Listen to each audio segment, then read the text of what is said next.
السلام عليكم مقعيق وحاوة آدن حسن وحكم على كوين حاوة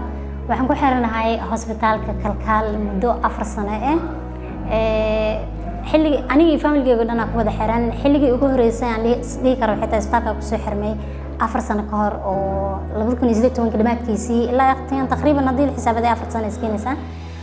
isbitaal ahaan waxa waaye isbitaal aan ku qanacsanahay adeegiisa bukaanka si ula macaamilaan hadii ku yaqaaniin hadii ku aqoonin soo dhaweynteeda sababtoo waxa ugu haayay waxay tahay ilaa 4 sano aan joogay qaabka ay ila macaamileen iyo waxayto sida bukaanka loo dareensiinayo comfortable ama raax nafsi loo dareensiinayo maabteen isbitaalka waxa ku xiran aniga iyo familygeyga macnaha aniga zawjkeyga iyo labadeeda caruur oo cunugta ugu dambeysay aan hadda ku dhalay laba caruur aan ku dhalay cunugta ugu dambeysay hadda 6 bari ay dhalan tahay alxamdulillah waxay isbitaalka imaan jirnay aniga iyo odagay intaan isguursan ka hor haddana laba caruur haysanaa oo isbitaalka aan ku dhalnay afarteena oo ku xiranahay muddo 4 sano oo ku xiranahay waa isbitaal aan aad ugu qanacsanahay qaab adeegooda iyo service-kooda iyo qaabka ay bukaanka ula macaamilayaan